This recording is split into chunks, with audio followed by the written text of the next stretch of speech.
Thanks for taking the time. Yeah, my pleasure. Nice to meet you. Nice to meet you. I guess for people who don't know anything about this incredible documentary, The Mountain Within Me, you can just give us a brief intro. What can people expect when they tune in? It's a story of someone going through a life-changing trauma, and the other people that affects, the psychological journey, but then the emotion, yeah, the psychological journey following trauma, but also the physical realizations of like going from ground zero to eventually scaling mountains and sort of everything in between. So there's lots of things in there for people to take away, really. I think that was the main aim of the film in the first place. It wasn't just sort of a piece of entertainment or a sort of hero's journey as such. It was more about the messaging and what people can take away from it and potentially implement into their own lives too. Huge congratulations on the film, but also your own achievements, which are so wonderfully captured in the film. And I guess this journey started, a long time ago for you, way before even the idea of a film was floated. So maybe you can just talk us through the genesis of the project itself. At what point was the idea of a documentary, put on the table? And how this collaboration with Polly in particular came about. I kept a diary through the whole process since I was in hospital, and eventually that diary, I was approached by HarperCollins to turn that diary into a book. So I wrote a book about 5 years ago called Lucky. 3.5 years ago, I got a phone call from a lady called Helen Parker from Universal, who said, "I've read your book. I think it could be a film." I thought that was a joke. I thought it was a wind up. I thought it was one of my mates, but especially when they said Universal. But turns out it wasn't. And yeah, George Chignall, who's the producer, and Polly Steele, who's the director, they came down to stay with me and Lois for a couple of days, I suppose, to just feel each other out a bit, because even though it's not a dream come true, because I'd never even dreamt it, but you don't imagine a film's going to be made about your life, especially not by Universal. But it still was, there was a bit of trepidation there, because you're putting your life out there and bearing all for the world to see, and also it wasn't just me, it was people I care about, my family, my wife, the beneficiaries of the charity. So I wanted to be sure that it was in safe hands, because effectively you're handing all of this stuff over and they can edit it whichever way they want. But got on so well with Polly. Our visions were aligned of what we wanted the film to be and how we wanted it to impact people. So the decision was easy after that. And then now we're sat here 3 years later and it's a real thing, which is still quite hard to believe. Yeah, and I actually did get the chance to speak to Polly last week. One of the things I was talking to her about is that you are, sort of shepherding someone's story, and shaping it, as you just mentioned. So it must have been really important from both your sides to make sure that relationship worked well. You had the same visions. And there are so many moments in the film that show, a lot of your personal life, moments of vulnerability, even when you're retelling the story for the camera, it's obviously something that really hit you in a different way, I guess, having to tell it, not just kind of in passing to people, but, in this different way. So what was that process like for you? Did you find it really challenging? Was it quite cathartic? There were moments that were tough emotionally, but obviously the sort of purpose of it was so much higher than that, in terms of like trying to positively impact others, that I connected with it emotionally in ways I hadn't. Polly was very good at that.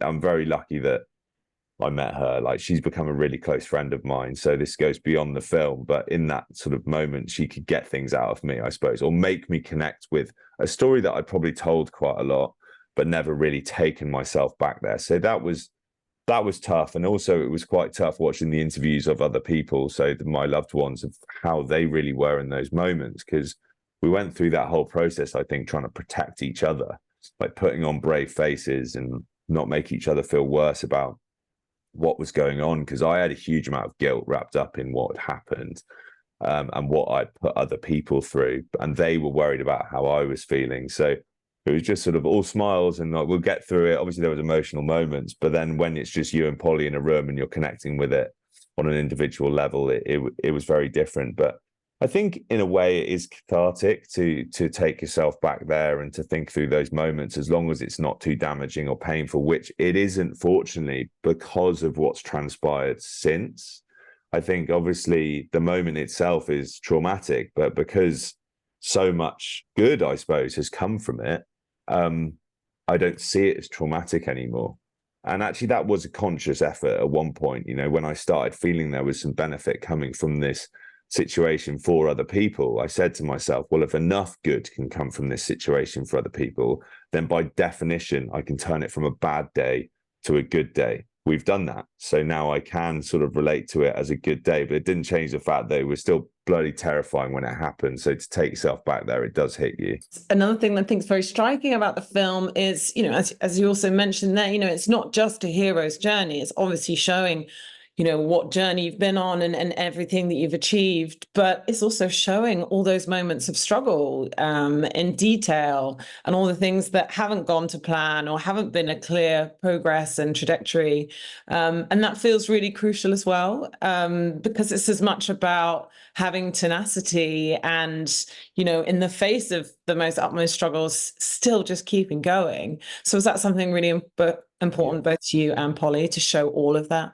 Yeah, definitely. I think we pushed really hard for that because that's the reality of these situations. They're not, you know, they're not black and white. It's not you hit rock bottom and then it's a straight linear journey to the top. Like, and if people are going to relate to this and to take something from it, you know, if they're going through something, they will recognize more those peaks and troughs and the ups and downs, and the fact you have to work hard on these things to get back to a place. And I still have tough times. You know, it's not just, oh, everything's rosy. You know, it's obviously in a great place compared to where it was or where it could have been. In fact, compared to where it ever was. But life isn't linear. Like, we all face struggles and trials and tribulations. And a lot about my life and our life is now a lot more difficult than it was practically, you know, especially with things like bladder, bowel, sexual function issues. This stuff that gets skirted over or not talked about enough, but affects so many people.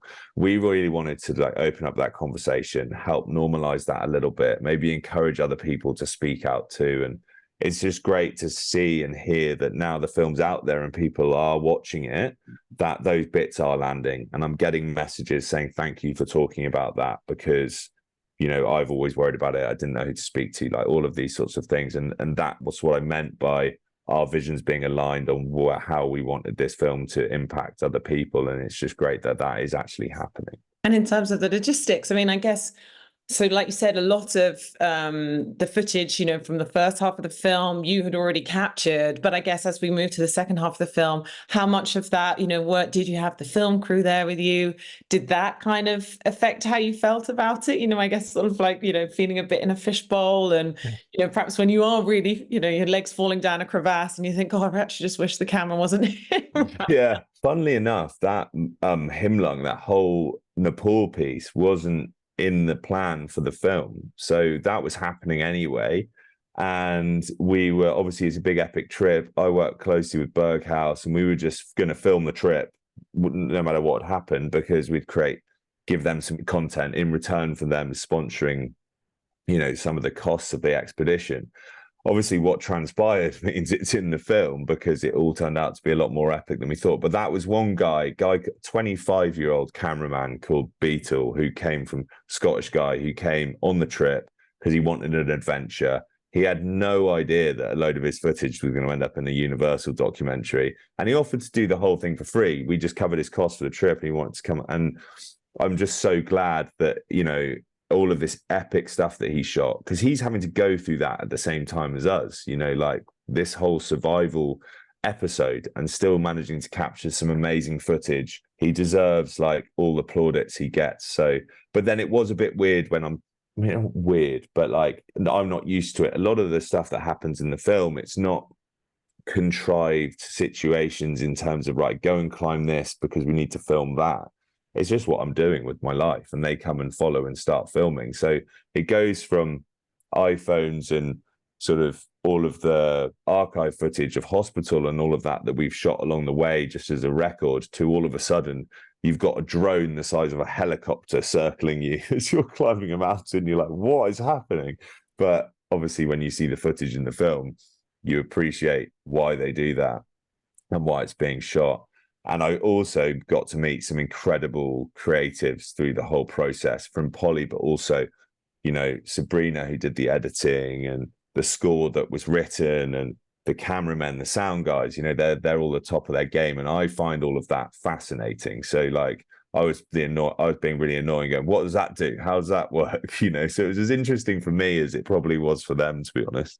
And when you did finally see the finished product, I mean, it must have been pretty overwhelming, both watching the really sort of emotional moments, but then seeing, these incredible bits of footage, which can go right up there with lots of other adventure films, it must have been really amazing to see it all there on screen. Yeah. Very bizarre, especially when you see it in the cinema and it's like, and it's all the sound. And I mean, yeah, it's still hard to get my head around, to be honest. I do still sometimes think I'm going to wake up at some point and it's all going to have been a dream, but it's incredible. It's I feel very, very grateful that even these moments, pivotal moments in my life, have been captured at all. You know, you think like further down the line, if you can show your kids or your grandkids stuff like this, it would be amazing. But the fact that they've created something that isn't just sort of great, impressive to watch, especially in terms of the mountain scenery, but can have a tangible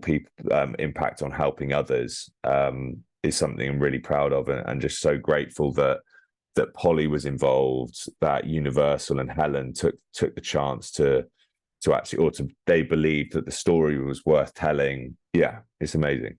And in terms of the impact of the film, I mean, it really had me choked up at so many moments. And then even, a lot of the sort of bits of speech that you have in it, are just so incredibly inspiring. So I think it can work on lots of different levels. There's probably people going to watch it who either have been through something similar or have someone they know has been through something similar, but maybe even not. There's a lot of lessons in there for life in general about how we do cope with things that happen in our lives.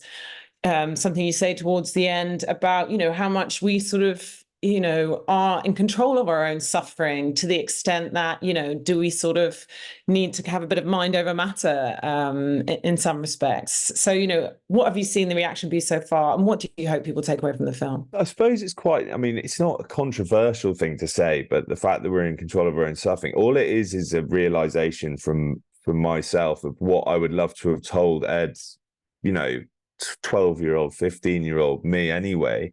So you're right. It's not about just trying to help people who are going through trauma. I think we all face trials and tribulations and challenges in our lives. And it's not telling people stop making yourself suffering. It's just trying to make people realize that often it is that we do have some control to alleviate some of that suffering. And it's a lot of it is not imagined. The situation is not imagined and the pain's not imagined. And that's very real.